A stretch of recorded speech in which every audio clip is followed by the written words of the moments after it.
I'm Oki and welcome back to Destiny. So while I was at Gamescom, I got the opportunity to play the first story mission in the Taken King called The Coming War. I was unfortunately not allowed to capture, but I was allowed to talk about it. And you know what?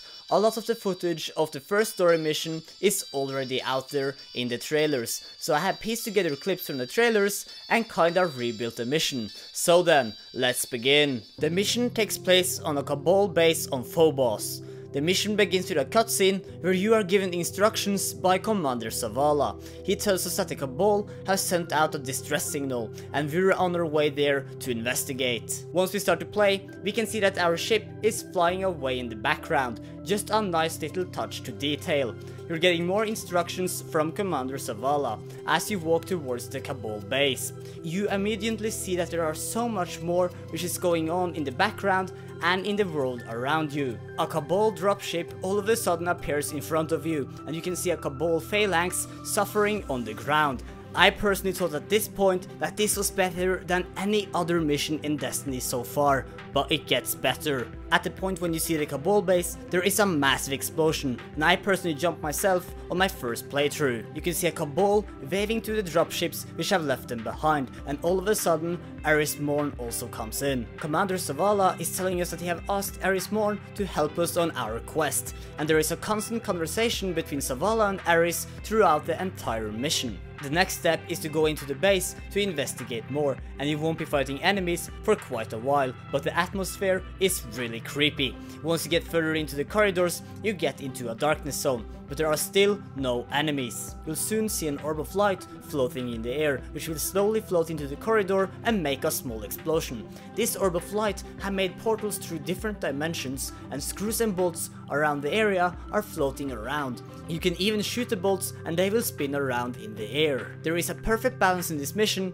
between gunfights and cinematic moments. Once you walk further in the Cabal base, you can see many of those portals between dimensions, and the base is slowly falling apart. You can see Cabal phalanxes being ripped out of our dimension, and the conversation between Commander Zavala and Eris Morn is still going on. Eris speaks directly to us and tells us that he's here, and that he is Oryx the Taken King. You'll get into a big room where there is a massive hologram sort of thing of Oryx, where he says, "You took my son," and that he's coming for revenge. He spawns in a boss called Cyrok, Word of Oryx. Once he spawns in, he starts to spit fireballs towards you, and this is the first time you'll fight against the Taken army. He also have a boomer which fires void bombs. Cyrok also spawns in Taken Scions, which have the ability to duplicate himself. Once you have killed Cyrok, Eris tells us how big of a threat Oryx is, and Commander Zavala tells us that we should find our ship and get out of there as quick as possible. On our way out, countless Taken soldiers spawns in, which we have to wipe out. There is even a heavy ammo crate there if you're in the need of more heavy ammo. The music is super intense at this point, and you feel like an absolute badass fighting your way through the enemies. The Cabal are even fighting against the Taken. Once the area is cleared out, Commander Zavala goes on to tell us that we should run outside. When we get outside, we can see our ship flying on our side, and big portals in the sky appears. There are massive laser beams coming through the portals, which destroys big portions of the Cabal base, and that is the end of the mission. I was told by Eric Osborne, which is one of the community managers at Bungie, that this was only 50% of the mission, so there is a part after this which I haven't played yet. But if the remaining part is like the beginning, then I don't have anything else to say other than that I'm fucking hyped.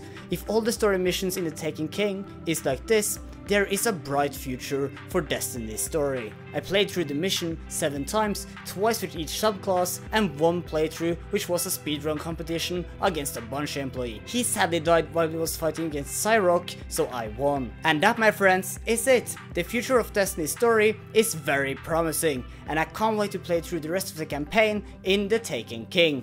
But now I'm curious to hear what you guys think, so please let me know in the comments section below. I just want to say thank you to Activision for sending me out to Gamescom. I had an absolute blast, and it's something that I'm gonna remember for the rest of my life. So guys, thank you very much for watching, and I will see you all in a little bit time, so stay awesome guys.